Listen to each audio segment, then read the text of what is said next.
हसाम, आपने क्या किया है जो वो लोग अब तक हमारी तरफ नहीं आए? काफ़ी देर बाद भी जब कोई मेहमान ना आया तो नवाल ने हसाम को फ़ोन मिलाकर पूछा। मैंने तो कुछ नहीं किया, सब कुछ मेरे आदमियों ने किया है। दूसरी तरफ से हसाम मज़े से बोला, बताएं ना प्लीज़। उसने ज़िद्दी अंदाज में पूछा तो चारों नाचार हसाम को बताना ही पड़ा। कुछ नहीं यार, बस उस लड़के के 2-3 आदमी से अच्छी सी फैंटी लगवाई।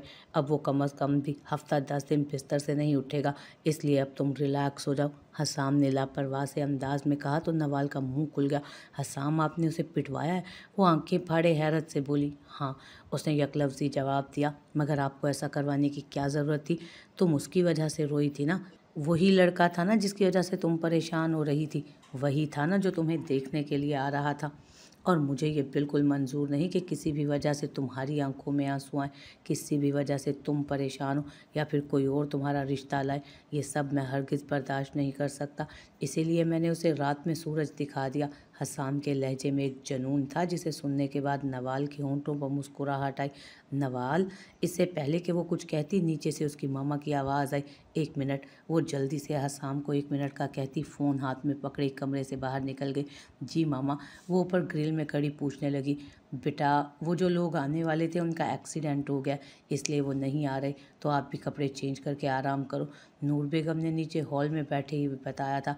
अभी तो राब साहब के पास फ़ोन आया था जिसमें लड़के वालों ने एक्सीडेंट का बहाना बनाकर ना आने की वजह बताई थी।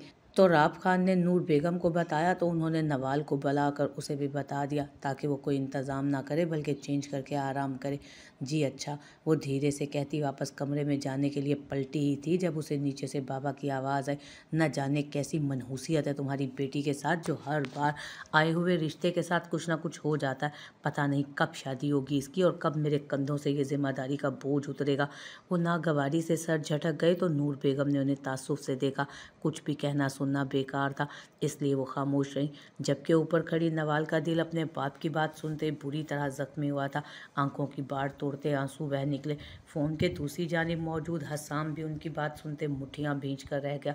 वो खामोशी से आंसू बहाती कमरे में आई, दरवाजे को लॉक लगाए बेड पर आकर बैठ गई। हेलो नवाल। स्पीकर से हसाम की आवाज़ आई तो उसने जल्दी से खुद को नॉर्मल करके फ़ोन कान से लगाया। क्या हुआ नवाल? हसाम ने नरमी से पूछा। कुछ नहीं, उसने बहुत मुश्किल से आंसुओं पर बंद बांधते झूठ कहा। मगर वो ये भूल गई थी कि हसाम कॉल पर ही था। वो अब तो राब खान की फजूल गोई सुन चुका था जिस पर उसे ढेरों अफसोस भी हो रहा था। कुछ तो वो उसका मूड ठीक करने की खातिर शोखी से बोला, आपकी याद आ रही थी। वो भारी होते फ़ोन के दरमियान में बोली, तुमने याद किया और मैं आ गया। नवाल को एकदम अपने पीछे से आवाज़ सुनाई दी जिस पर उसने चौंक कर मुड़ कर देखा तो बालकनी के दरवाजे के पास हसाम सीने पर बाजू बांधे खड़ा था। आप यहाँ क्या कर रहे हैं? किसी को पता चल गया तो? पहले वो खुश हुई मगर किसी को पता चलने के डर से एकदम खौफजदा हुई। तुम इतनी अच्छी तैयार हुई थी तो सोचा तुम्हारी तैयारी रायका नहीं जानी चाहिए, इसलिए आ गया। तुम्हारी तैयारी को खिराज बख्शने। ब्राउन शलवार कमीज़ पहने जिस पर गोल्डन काम हुआ था, साथ में हमरंग दुपट्टा, हाथों में कांच की सुनहरी चूड़ियाँ पहने, बाल पुष्प पर खुले छोड़े। वो इतनी प्यारी लग रही थी कि हसाम उसमें गुम होते उसकी जानिब कदम उठाने लगा जब नवाल ने उसे बीच में ही रोक दिया था। बस बस, ज़्यादा आगे नहीं बढ़े, अभी शादी नहीं हुई। वो हाथ से उसे रोकती हुई थोड़ा पीछे हुई। और हाँ, सॉरी, जज्बात में आकर भूल गया। वो बालों में हाथ चलाता खिफ़्फ़त से बोला तो नवाल मुस्कुरा दी। हसाम अक्सर ऐसे ही छुप कर नवाल से मिलने आता रहता था।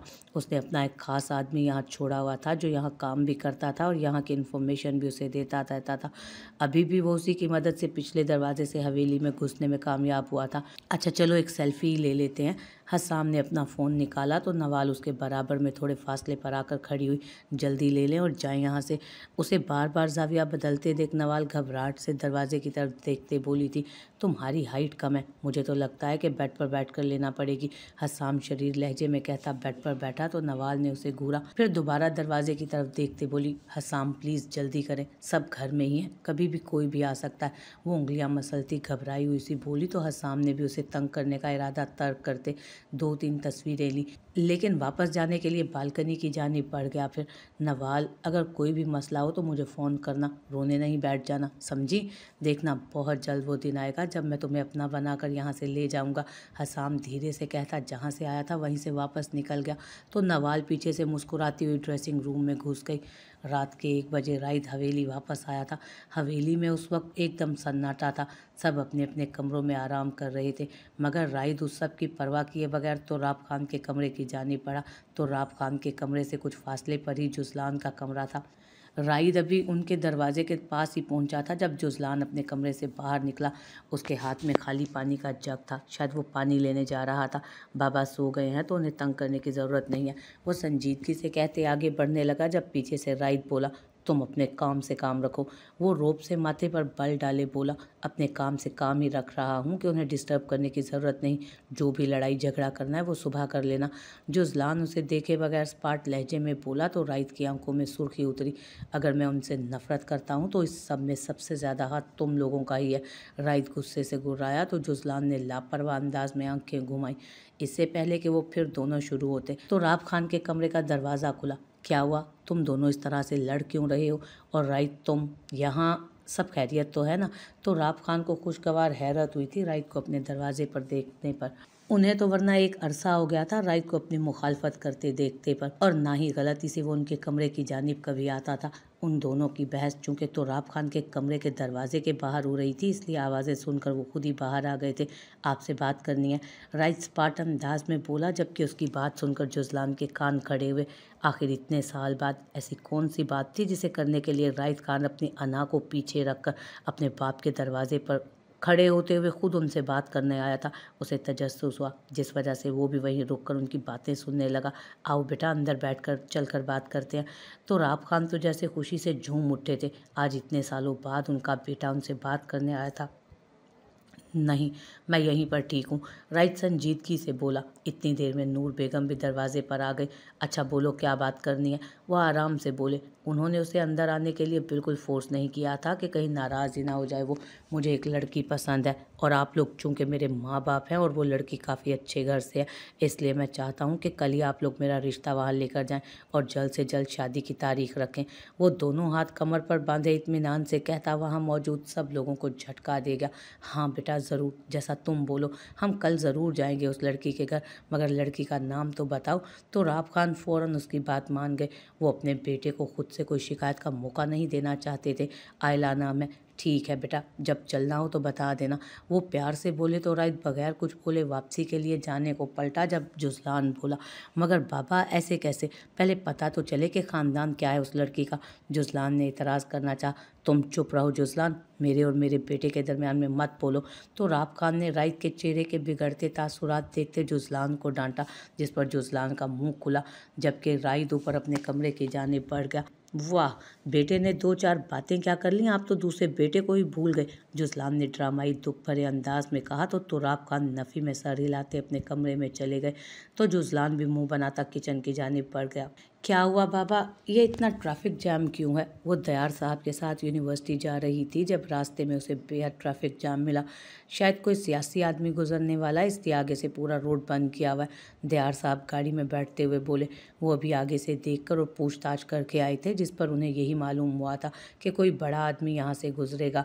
एक तो हमारे मुल्क में अमीर गरीब में बहुत फ़र्क किया जाता है।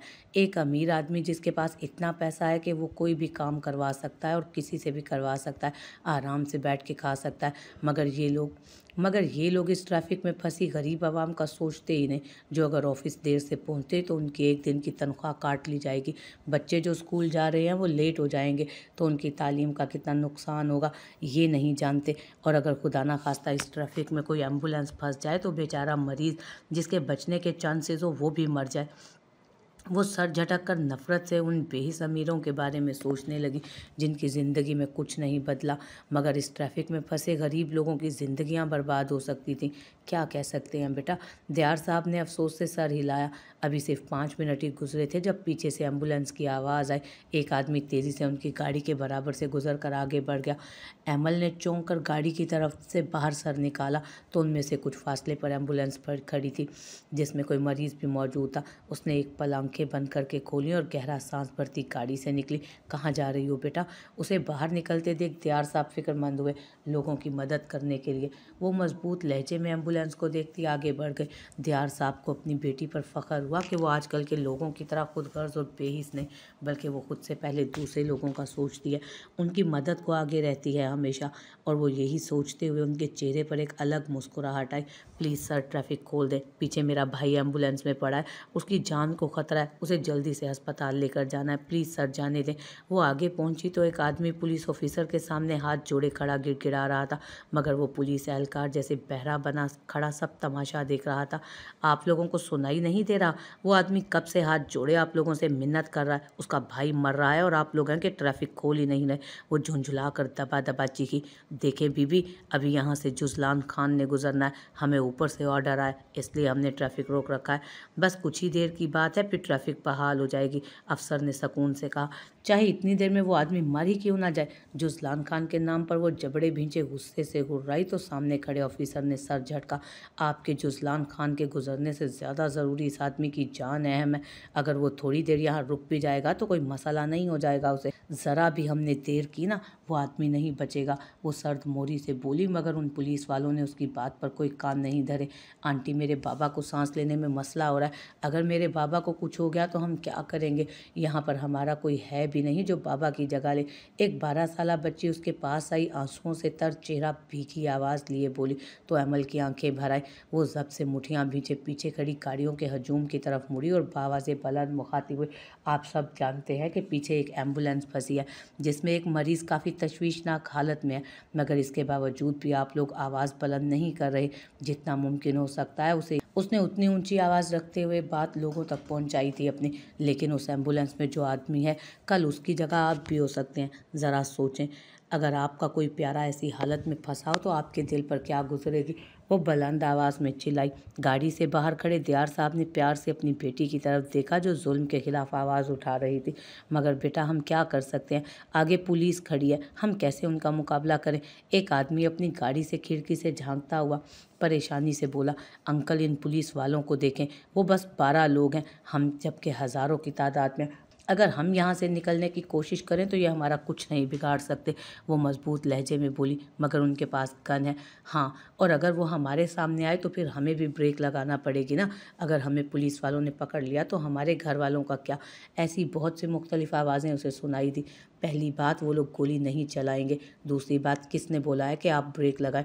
अपने मजबूत इरादे लिए आप आगे बढ़े, वो खुद ही पीछे हट जाएंगे। और रही तीसरी बात, अगर इस बच्चे का बाप मर गया तो इसके घर वालों का क्या होगा? वो बुलंद आवाज़ में कहती आखिर में सवालिया नज़रें सब पर दौड़ाने लगी। उसकी बात सुनकर लोगों में आहिस्ता आहिस्ता आवाज़ बुलंद हुई, बीबी, ये अवाम बहुत डरपोक है, कुछ नहीं कर सकती। उन पुलिस वालों में से बड़ा अफसर आगे बढ़ते बोला, और अगर इन्होंने ऐसा कर दिया तो?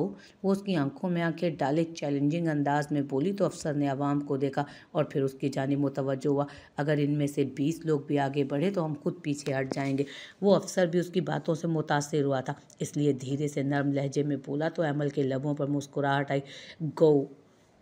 वो ऊंची आवाज़ में हाथ के इशारे से लोगों को आगे बढ़ने का बोल रही थी, जिस पर आगे खड़ी गाड़ियों ने निकलना शुरू कर दिया। गाड़ियों को स्पीड से निकलते देख पुलिस ऑफिसर ने अपने साथियों को हाथ के इशारे से पीछे कर दिया, जिस पर गाड़ियां और आसानी से निकल सकती थी। आपका बहुत बहुत शुक्रिया। एम्बुलेंस उसके पास रुकी जिसमें बच्चे और उसके आदमी ने बैठे उसका शुक्रिया अदा किया था, जिस पर उसने मुस्कुराते सर हिला दिया। बैठ जाओ। दयार साहब गाड़ी लिए उसके पास आए तो वो खुशी से मुस्कुराती हुई गाड़ी में बैठ गए। मुझे फ़ख्र है अपनी बेटी पर। वो मुस्कुरा कर उसे देखते खुशी से बोले तो अमल मुस्कुरा दी। उसे अच्छा लगा था किसी के काम आकर। वो हमेशा से जुल्म के खिलाफ आवाज़ उठाना चाहती थी और आज उसने उठाई भी और उसे अच्छा भी लगा था बहुत। गाड़ियाँ तेज़ी से निकल रही थी जब पीछे से जुजलान की गाड़ी आई। तुम लोगों ने रोड क्लियर नहीं करवाया? जुजलान सामने से गुजरते ट्रैफिक को देखते अफसर को अपने पास बुलाकर सख्ती से इस्तफसार करने लगा। हमने करवाया था सर, मगर ट्रैफिक में एक एम्बुलेंस फंसी थी, उसमें मरीज़ भी था। एक लड़की ने वो एम्बुलेंस निकालने के लिए लोगों को वर्गलाया, जिस पर लोग उसका साथ देते गाड़ियाँ तेज़ी से आगे बढ़ा गए। हमने बहुत कोशिश की रोकने की, मगर लोग ज़्यादा थे और हम लोग कम। वो अफसर सर झुकाए चेहरे पर पशेमानी लाए बोला तो जुजलान सर झटक कर रह गया। अब उसे यहाँ खड़े होकर इंतज़ार करना था कि वो कब गाड़ियाँ कम हो और वो निकले। अगर उसके इलेक्शन ना होते तो यकीनन वो सबको कुचलते हुए यहाँ से निकल जाता, मगर उसने इन्हीं लोगों की सपोर्ट चाहिए थी, इसलिए ज़ब्त के घोंट भरता गाड़ी में बैठा रहा, जबकि उसके आदमी गाड़ी से उतरकर रोड क्लियर करवा रहे थे।